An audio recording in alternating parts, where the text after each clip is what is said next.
പ്രവാചകൻ സല്ലല്ലാഹു അലൈഹി വസല്ലമ ഒരു മനഃശാസ്ത്രജ്ഞനാണോ? ഒരു പരിഷ്കർത്താവും നവോത്ഥാന നായകനുമൊക്കെ ആയിരുന്നു എന്ന് പറയുമ്പോൾ നമുക്ക് പ്രയാസമൊന്നും തോന്നാറില്ല. തീർത്തും അപരിഷ്കൃതരും ഒരിക്കലും ഒരു സംസ്കാരത്തെക്കുറിച്ച് കേട്ടറിവ് പോലും ഇല്ലാതിരിക്കുകയും ചെയ്തൊരു സമൂഹത്തെ എത്ര മനോഹരമായിട്ടാണ് വളർത്തിയെടുത്തത്. അന്ധകാരത്തിന്റെ പടുകുഴിയിൽ നിന്ന് നവോത്ഥാനത്തിന്റെ ഔന്നത്യത്തിലേക്ക് എങ്ങനെയാണ് നബി സല്ലല്ലാഹു അലൈഹി വസല്ലമക്ക് അവരെ വളർത്തിക്കൊണ്ടുവരാൻ സാധിച്ചത്?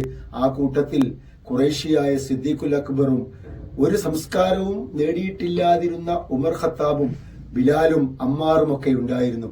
അവരെ ഒരേ നിരയിൽ നിർത്തുവാനും അവർക്കിടയിലുള്ള എല്ലാ മാനസിക അകൽച്ചകളെയും ഇല്ലാതാക്കി ഏകോദര സഹോദരങ്ങളെ പോലെ ജീവിക്കുന്ന ഒരു പൊതു സമൂഹമാക്കി അവരെ വളർത്തിയെടുക്കുവാനും നബി സല്ലല്ലാഹു അലൈഹി വസല്ലമക്ക് സാധിച്ചിട്ടുണ്ടെങ്കിൽ അവരുടെ മനസ്സറിഞ്ഞ് അവരുടെ മനഃശാസ്ത്രം അറിഞ്ഞ് നബി സല്ലല്ലാഹു അലൈഹി വസല്ലമക്ക് പ്രവർത്തിക്കാൻ സാധിച്ചിട്ടുണ്ട്.